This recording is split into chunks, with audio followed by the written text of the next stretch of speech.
नमस्कार, आप देख रहे हैं इंडिया न्यूज। आपके साथ मैं हूं शुभ्रा सुमन। बात कोरोना की ही है क्योंकि कोरोना का कहर इस देश में इस वक्त सबसे बड़ा मसला बना हुआ है। देश भर में कोरोना के मामले लगातार बढ़ रहे हैं, 3.5 लाख के पार पहुंच गए हैं।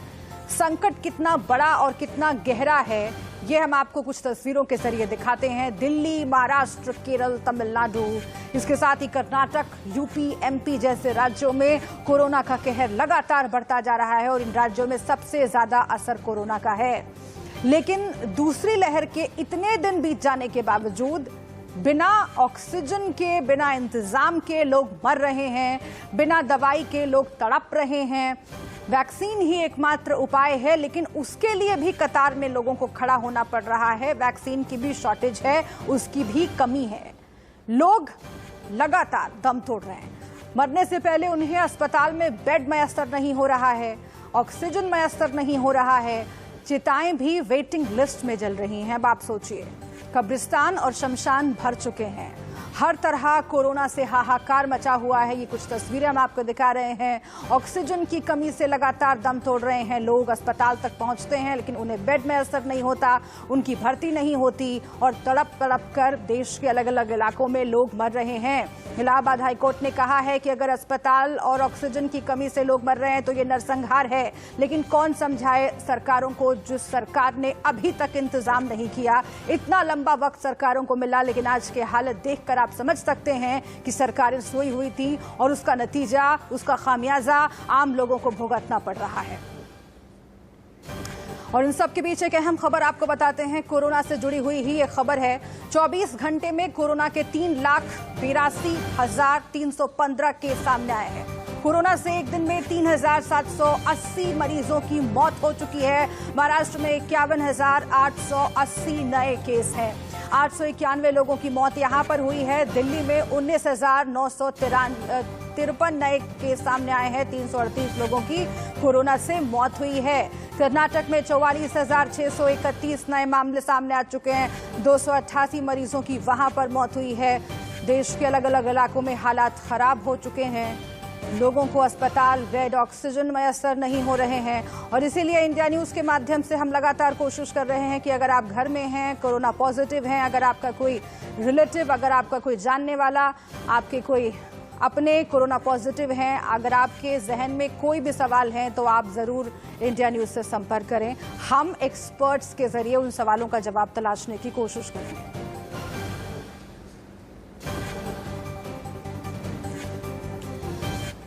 देश में कोरोना की दूसरी लहर लगातार कहर बरपा रही है। मौतों का सिलसिला थमने का नाम नहीं ले रहा है।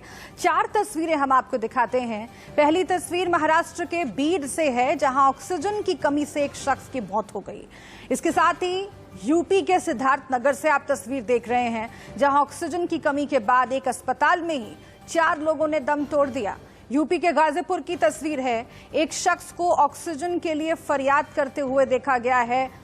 इसके बाद खुद डीएम ने उसके लिए ऑक्सीजन का इंतजाम किया, लेकिन हर किसी के लिए इंतजाम ये हो नहीं पा रहा है। आखिरी तस्वीर बेहद ही शर्मसार करने वाली है, जहां एक बेहोश महिला को कोरोना पीड़ित समझकर जेसीबी में डाल दिया गया, अस्पताल ले जाया गया, वहां पर उसकी मौत हो गई। ये सभी तस्वीरें दिल को झकझोरने वाली हैं, शर्मसार करने वाली हैं, सरकार से सवाल पूछने वाली हैं, मजबूर कर रही हैं ये तस्वीरें सोचने के लिए कि आखिर ये कहां हम आ गए हैं। और पिछले साल की अपेक्षा इस साल मौतों का आंकड़ा बहुत ज्यादा है, हालात बहुत ज्यादा खराब हैं।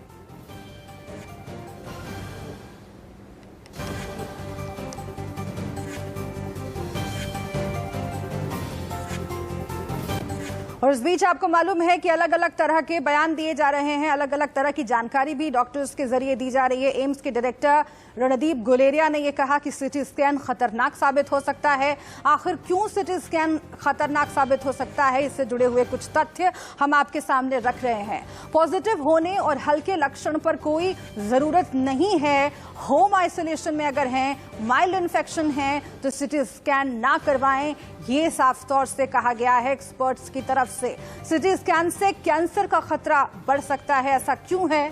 दरअसल एक सिटी स्कैन 300 चेस्ट एक्सरे के बराबर है। रेडिएशन इससे निकलता है और इसकी वजह से आपके शरीर पर एक खराब असर पड़ सकता है और उसकी वजह से भी हार्ट अटैक जैसे साइड इफेक्ट्स हो सकते हैं। ये अहम जानकारी है जो आपके जहन में होनी चाहिए। बिना जरूरत सिटी स्कैन ना करवाएं। कई बार ऐसा देखा जा रहा है कि आरटीपीसीआर में रिपोर्ट नेगेटिव आने के बाद लोग सिटी स्कैन करवा रहे हैं, लेकिन जब तक डॉक्टर रिकमेंड ना करें माइल्ड सिम्टम्स में आप सिटी स्कैन मत करवाइए। कोरोना के खिलाफ लगातार जंग जारी है। भारत को इंटरनेशनल मदद भी मिल रही है। तमाम देशों ने भारत के लिए हाथ आगे बढ़ाया है। इंटरनेशनल सपोर्ट की एक लंबी लिस्ट है। 16 देशों ने 26 फ्लाइट से सप्लाई भेजी है। ईयू यानी कि यूरोपियन यूनियन ने एडिशनल इमरजेंसी सपोर्ट पैकेज का ऐलान किया है। इसके साथ ही चेक रिपब्लिक ने 500 ऑक्सीजन सिलेंडर्स भेजने का फैसला किया है। डेनमार्क नामक देश 53 वेंटिलेटर्स भेजेगा। स्पेन 119 ऑक्सीजन कंसंट्रेटर्स भेजने वाला है और 145 वेंटिलेटर्स भी वो भेज रहा है। नीदरलैंड भी मदद के लिए आगे आया है। 100 ऑक्सीजन कंसंट्रेटर्स वो भेज रहा है। इसके साथ ही रेमडेसिविर की किल्लत भारी है पूरे देश में, इसके लिए भी तमाम देशों ने मदद का हाथ बढ़ाया है। 30,000 वायल्स, 449 वेंटिलेटर्स जर्मनी भेज रहा है। 15,000 रेमडेसिविर, 516 वेंटिलेटर्स, 1 ऑक्सीजन जनरेटर जनवरी भेज रहा है। तो ये तमाम देशों की लिस्ट हमने आपको बताई जिन्होंने भारत की तरफ हाथ बढ़ाया है मदद का। लेकिन सरकारों को जो इंतजाम करना चाहिए था, भारत की सरकारों को, केंद्र सरकार को, राज्य सरकारों को, वो इंतजाम नहीं हो पाए। और आज देखिए स्वास्थ्य महकमा बिल्कुल चरमरा गया है, क्योंकि पहले ये कहा जाता है कि स्वास्थ्य की तरफ जितना ध्यान देना चाहिए सरकारों को वो नहीं दिया जाता, और महामारी के वक्त जब परीक्षा की घड़ी आई तो पूरे तरीके से सिस्टम, सरकार फेल नजर आते हैं। कुछ खास मेहमान हमारे साथ जुड़े हुए हैं ताकि आपके जहन में जो सवाल हैं उनका जवाब आपको मिल सके। कोई भी आशंका, कोई भी परेशानी अगर आपके पास है तो आप कॉल कर सकते हैं। लगातार इंडिया न्यूज पर नंबर्स फ्लैश हो रहे हैं, उन नंबर्स पर आप कॉल कीजिए, आपसे रिक्वेस्ट है। और किसी भी आशंका में मत रहिए, किसी भी भ्रम में मत रहिए। कोई भी भ्रम वैक्सीन को लेकर, कोरोना को लेकर, इलाज को लेकर, सिम्टम्स को लेकर आपके भीतर हैं तो आप जरूर हमसे कांटेक्ट कीजिए। कौन कौन से खास मेहमान है ये मैं आपको बता देती हूँ। डॉक्टर विवेक गुप्ता, HOD कार्डियोलॉजी अपोलो हमारे साथ जुड़ गए हैं। डॉक्टर राजीव अग्रवाल हमारे साथ हैं, SGPGI लखनऊ। इसके साथ ही डॉक्टर NK गांगुली हमारे साथ जुड़ रहे हैं, पूर्व DG ICMR। आप सभी का बहुत बहुत स्वागत है। हम बीच बीच में कॉलर्स से बात करते रहेंगे, उनके सवाल भी लेते रहेंगे, लेकिन शुरुआत में डॉक्टर विवेक गुप्ता आपके साथ करती हूँ। और जो अहम जानकारी हमने दर्शकों से साझा की सिटी स्कैन के बारे में, डॉक्टर रणदीप गुलेरिया ने भी इसका जिक्र किया और ये कहा कि जब माइल्ड सिम्टम्स हों उसमें सिटी स्कैन करवाना घातक हो सकता है, क्योंकि इससे रेज निकलती हैं, आपके बॉडी पर गलत असर डाल सकती हैं और इसके साइड इफेक्ट्स हो सकते हैं। आप इसे कैसे एक्सप्लेन करेंगे हमारे दर्शकों के लिए? देखिए, ऐसा है, जब कोविड-19 आया था लास्ट ईयर, हम लोग काफी कुछ सीख रहे थे और सबसे इम्पोर्टेंट बात उस समय भी यही थी और अभी भी है कि RT-PCR टेस्ट की जो उस समय रैपिड एंटीजन टेस्ट ज्यादा हो रहा था, PCR कम हो रहा था। रैपिड एंटीजन की 30% सेंसिटिविटी थी और RT-PCR की उस समय करीब 95% सेंसिटिविटी मानी जाती थी। उस समय HRCT स्कैन हम लोग करते थे only to find out the severity of the disease. लेकिन उस समय भी ये बात कई वेबिनार में डिस्कस किया और मैंने बहुत इंटरनेशनल वेबिनार किए कि HRCT चेस्ट में जो ग्राउंड ग्लास ओपेसिटीज होती है, they are the most important, sensitive and gold standard for the diagnosis of COVID, gold standard. अब इस बार जो वेव 2 आई है उसमें क्या हुआ है कि HRCT का चलन ज्यादा हुआ, उसके 2 रीजन रहे। एक तो RT-PCR टेस्ट जो है हमारा, उसकी सेंसिटिविटी जो 95%, 99%, 98% की गिर के आ गई 70%। जो डबल म्यूटेंट जो वायरस है, ये जो है RT-PCR की जो पुरानी हम लोग सिस्टम था उसमें काफी कुछ को इसको अवॉइड कर जाता है और काफी कोविड पेशेंट्स में RT-PCR नेगेटिव आता है, which is a false negative. इसलिए HRCT का चलन ज्यादा हुआ। टुडे जब हम फॉलो करते हैं आज के जमाने में पेशेंट्स को, तो HRCT is again one of the gold standard in the diagnosis of the Covid patient. अब क्या हुआ, इससे कुछ ओवर यूज होने लगा, लोगों ने HRCT ज्यादा यूज करने लगा। लेकिन मैं अभी भी कहूंगा कि अगर पेशेंट का RT-PCR नेगेटिव आता है और पेशेंट को क्लासिकल सिम्टम्स हैं, RT-PCR नेगेटिव आता है और पेशेंट को क्लासिकल सिम्टम है, तो HRCT test is very important for making a diagnosis. But doctor Guleria की बात, मैं इस बात में सहमत जरूर हूँ कि अर्ली स्टेजेस में अगर आपको सिम्टम क्लियर है और आपका आरटीपीसीआर की रिपोर्ट आपके हाथ में है तो एचआरसीटी कराने की जरूरत नहीं है। इसमें 300 एक्सरे के बराबर रेडिएशन होता है, लेकिन लोगों को एक दहशत भी हो गई कि मुझे कैंसर हो जाएगा, मैंने एचआरसीटी कराया। ऐसा नहीं है। There are more chances that you have a radiation induced कुछ ट्यूमर्स होते हैं, लेकिन ऐसा एचआरसीटी रेगुलरली हो रहा है। Don't get panic out of it. तो दोनों बातें मैं इसको बैलेंस करना चाहता हूँ।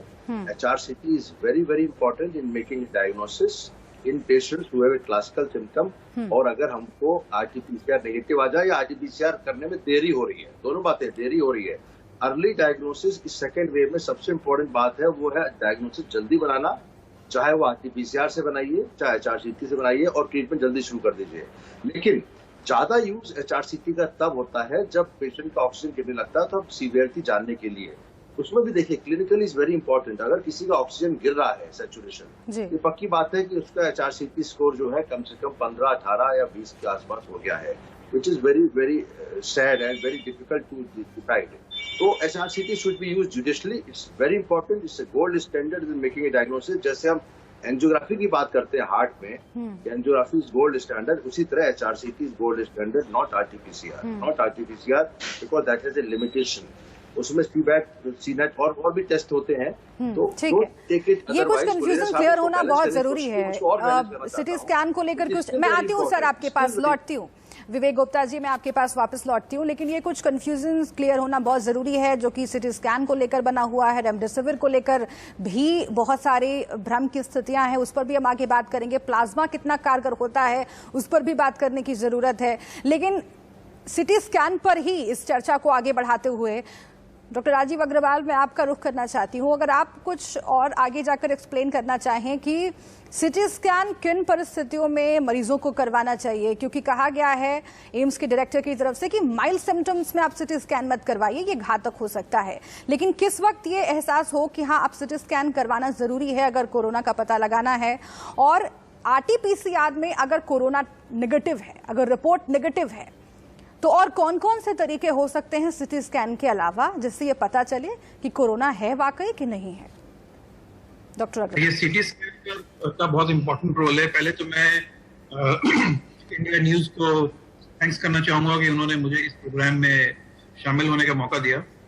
सिटी स्कैन जो है, जैसे कि डॉक्टर रणदीप गुलेरिया ने भी बोला है कि सिटी स्कैन बहुत माइल्ड केसेस में नहीं करवाना चाहिए, और सीटी स्कैन उन्हीं केसेस में इंडिकेटेड है जिनको सिम्टम्स हो रहे हैं, या सबसे ज्यादा इंपॉर्टेंट ये है कि जब वो disease moderate to severe category में जा रही है।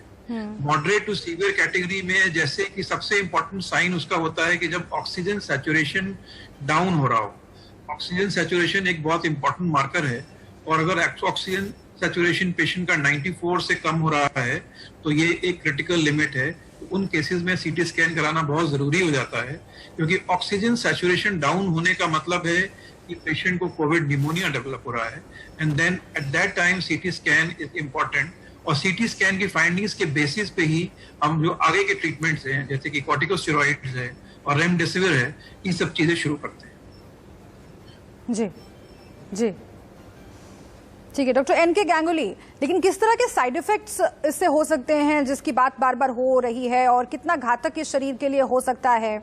आप क्या रिकमेंड करेंगे, किन परिस्थितियों में सिटी स्कैन करवाया जाए? देखिए, अभी जो है पहले इतनी क्लैरिटी नहीं थी जो मैनेजमेंट और ट्रीटमेंट का, तो मैं जो डॉक्टर अग्रवाल ने बोला मैं उससे सहमत हूँ कि फर्स्ट वीक में माइल्ड सिम्टम्स होते, अगर माइल्ड सिम्टम्स है तो जैसे किसी भी वायरल में करते हैं, हम पैरासीटामोल लेते हैं, ऑक्सीजन मेजर करते हैं, इम्यून बूस्टर्स लेते हैं, और बस ऑक्सीजन मेजर करते रहते हैं, और उससे ठीक हो जाता है। 80 से 90% लोग ठीक हो जाते हैं। उस वक्त पर सीटी स्कैन नहीं कराना चाहिए। सीटी स्कैन लड़कियों के लिए थोड़ा सा और प्रॉब्लम होती है, क्योंकि ये बहुत ज्यादा रेडिएशन देती है। करीब 200 या 300 एक्सरेज का एक रेडिएशन सीटी स्कैन से एक बार में हो जाता है, और जब आप लेके जाते हो, जब उसमें पॉजिटिव होता है, आरटीपीसीआर पॉजिटिव होता है, लेके जाते हो आप, दूसरे लोग भी इन्फेक्ट हो सकते हैं। तो इसलिए इसको अननेसेसरी वो अवॉइड करना चाहिए, और फर्स्ट वीक में जरूरत भी नहीं पड़ती। सेकेंड वीक में एक्चुअली ये जो इन्फेक्शन होते हैं, जैसे डेंगू भी सेकेंड वीक में ज्यादा प्रॉब्लम करता है, ये भी ज्यादा प्रॉब्लम करता है। तो इसमें कुछ चीजें कुछ एक बात निकल कर सामने आ रही है कि फर्स्ट वीक में नहीं करना चाहिए, सेकेंड वीक में सिटी स्कैन आप करवाएं अगर बहुत जरूरी हो तो। एक बहुत महत्वपूर्ण सवाल और ये भी है कि क्या हार्ट अटैक जैसे साइड इफेक्ट्स इससे हो सकते हैं, इस पर मैं आगे बात करूंगी। लेकिन इस बीच एक कॉलर हमारे साथ जुड़ गए, दिवाकर हमारे साथ जुड़े हुए हैं यूपी से। दिवाकर, क्या सवाल है आपका? हेलो जी दिवाकर, सवाल पूछिए। मेरा सवाल है कि जैसे किसी पेशेंट को फीवर नहीं आ रहा है बट उसको आपका खांसी और सर्दी की शिकायत है, तो क्या मतलब उसको लक्षण माना जा सकता है कोविड का? डॉक्टर एनके गांगुली, हम जब कोई महामारी होती है तब हम सिंड्रोमिक अप्रोच से चलते हैं। अगर आपको खांसी है, आपका जुकाम है, आपका फीवर है, तब हम उस वक्त लेके चलेंगे कि शायद हमारा कोविड है। उसके साथ अगर आपका स्मेल खराब हुआ है या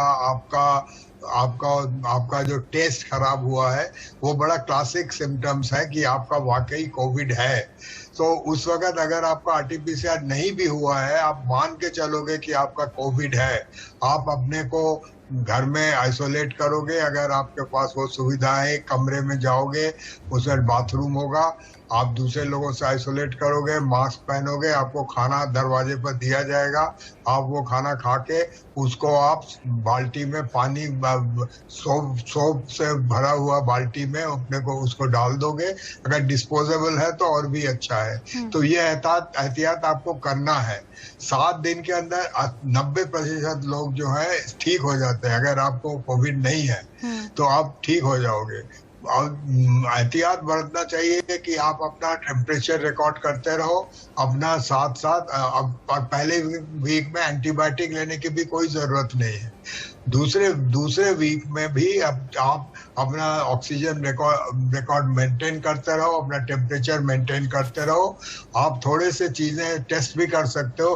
अगर 25 सेकंड सांस रोकने में आपका एकदम से नीचे गिरता है, या 5 मिनट चहलकदमी करने में घर में आपका एकदम से ऑक्सीजन गिरता है, वो एक साइन है कि बिल्कुल ऑक्सीजन लेवल को चेक करते रहना बहुत जरूरी है, बहुत जरूरी है। ठीक है, मुझे लगता है दिवाकर जी को अपने सवाल का जवाब मिल गया होगा। एक और कॉलर हमारे साथ जुड़ रहे हैं और मैं चाहती हूं कि डॉक्टर राजीव अग्रवाल आप उसका जवाब दें। हमारे साथ मुकेश कुमार जुड़े हुए हैं आरा से। मुकेश जी, क्या सवाल है आपका? जी मैम, मैं मुकेश आरा से बात कर रहा हूँ। बेसिकली मेरे पापा जी की एज 78 ईयर्स है और मेरी मदर जी का एज 75 ईयर्स है। ये दोनों लोग कोरोना पॉजिटिव हो गए थे। इनको मैंने 10 अप्रैल को इंजेक्शन दिलाया था कोविशील्ड। उसके बाद इनको 14 तारीख को फीवर आना शुरू हो गया, तो मैंने फीवर का मैंने उस टाइम मेडिसिन दिया, डोलो और एजिथ्रोमाइसिन।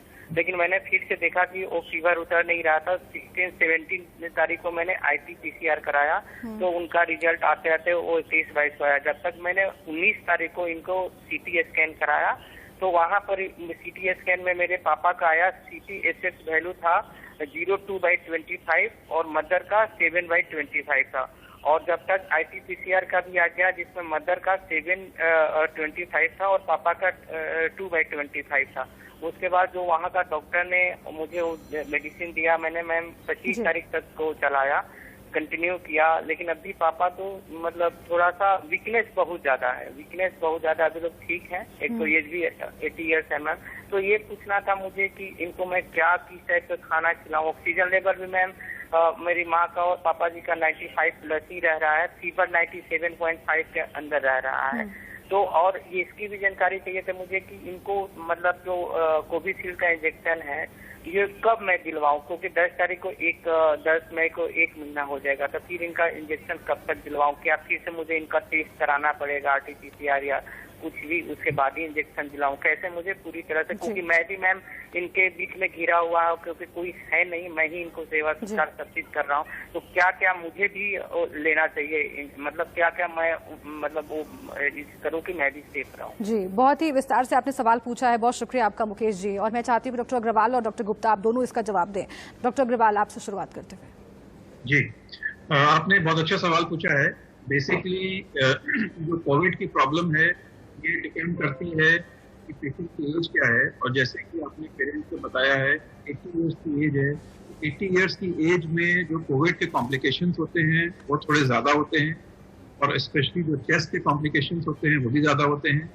और एक चीज़ होती है पोस्ट कोविड सीक्वली, का मतलब ये होता है कि कोविड इन्फेक्शन जब एक बार हो जाता है तो उस चेस्ट में हीलिंग के बाद में फाइब्रोसिस हो जाती है, और फाइब्रोसिस की वजह से चेस्ट की कैपेसिटी कम हो जाती है। जैसा कि आपने बोला कि उनको वीकनेस लगती है, थोड़ा बहुत फीवर भी रहता है, तो हम आपको यही एडवाइस करेंगे कि ऐसे में जो चेस्ट फिजियोथेरेपी है वो बहुत इंपॉर्टेंट रोल प्ले करती है। चेस्ट फिजियोथेरेपी में डीप ब्रीदिंग एक्सरसाइजेज हैं, प्राणायाम है, डेली वॉकिंग है, इन सब चीज़ों का ध्यान रखें। और साथ साथ में जो उनकी और प्रॉब्लम्स हैं, जैसे कि फीवर आ रहा है, उसके लिए भी जो भी मेडिकेशंस हैं, पैरासिटामॉल है, ये सब चीज़ें दें।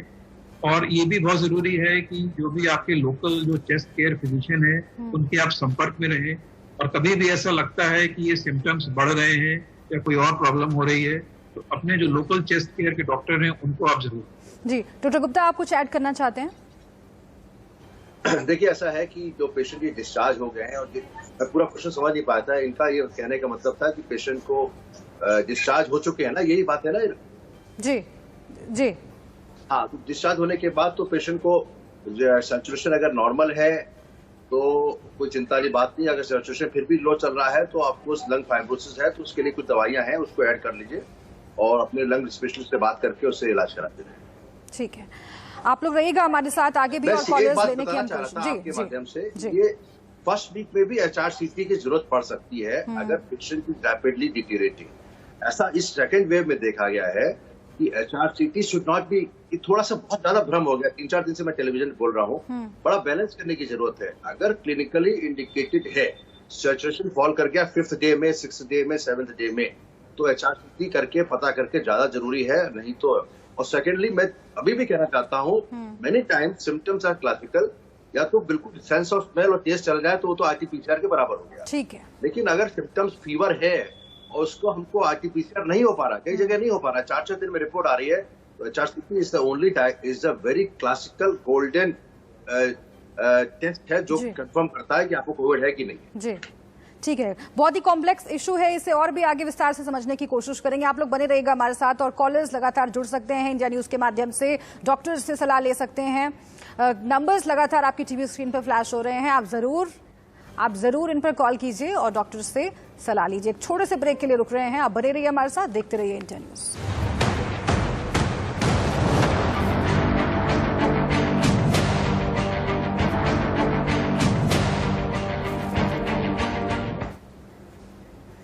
इंडिया न्यूज देख रहे हैं आप, आपके साथ मैं हूं शिप्रा सुमन, और लगातार कोविड OPD के जरिए हम आपके सवालों का जवाब देने की कोशिश कर रहे हैं। कुछ खास मेहमान हमारे साथ जुड़े हुए हैं और कोशिश हमारी यही रहती है कि आपके मन में कोई भी शंका हो, कोई भी भ्रम हो, कोई भी समस्या हो, कोई भी परेशानी हो, आप जरूर कॉल करें। नंबर्स लगातार इंडिया न्यूज की टीवी स्क्रीन पर फ्लैश हो रहे हैं और आप कॉल करके हमसे सवाल पूछ सकते हैं। हम उन सवालों को एक्सपर्ट्स डॉक्टर्स के सामने रखेंगे और हम उम्मीद करते हैं कि आपको सवालों का जवाब मिलेगा। डॉक्टर विवेक गुप्ता हमारे साथ जुड़े हुए हैं, डॉक्टर राजीव अग्रवाल है हमारे साथ, डॉक्टर NK गांगुली भी लगातार हमारे साथ जुड़े हुए हैं। डॉक्टर NK गांगुली, इस हिस्से की शुरुआत मैं आपके साथ करना चाहती हूँ, और एक बहुत परेशान करने वाली बात है कि कई मरीजों की मौत इसलिए भी हुई है क्योंकि उन्हें हार्ट अटैक आया, वो कोविड से ग्रस्त हुए, कोविड का शिकार हुए, उसके बाद रिकवर कर रहे थे और फिर अचानक खबर आती है कि हार्ट अटैक से उनकी मौत हो गई। आखिर ऐसा क्यों हो रहा है?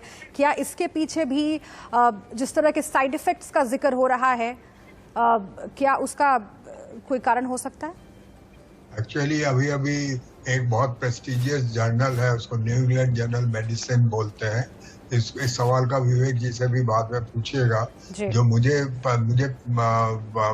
पता है वो ये है कि ये कोविड जो इन्फेक्शन है, जो स्पाइक प्रोटीन्स है इसकी और कुछ और जो नॉक्शियस एंटीजेंस हैं, ये एक थ्रोम्बोटिक डिजीज करते हैं। ये एक थ्रोम्बोसिस करता है और ब्लड क्लॉटिंग करता है, और उससे सडनली हार्ट अटैक्स हो सकते हैं, स्ट्रोक भी हो सकता है, और इसके अलावा suddenly it can enhance the blood pressure, जिनका पेसमेकर वगैरह लगा हुआ है उनमें कभी कभी काफी हार्ट रेट बढ़ा देता है, जिसको टेकिकार्डिया बोलते हैं।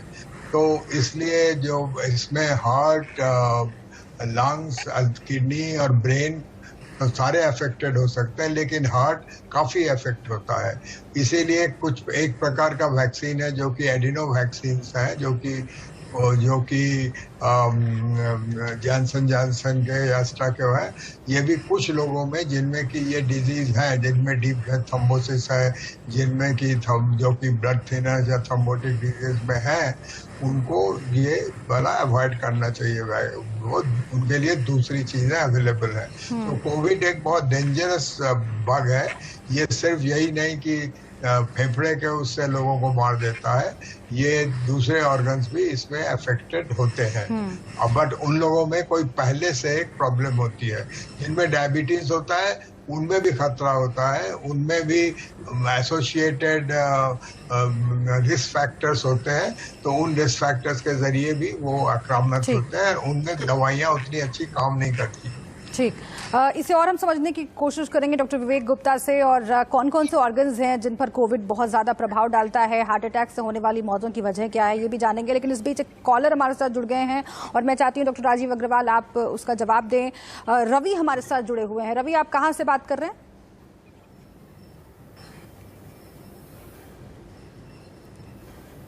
दिल्ली से रवि हमारे साथ जुड़े हुए हैं। रवि, अगर आपको आवाज आ रही हो, सवाल पूछिए।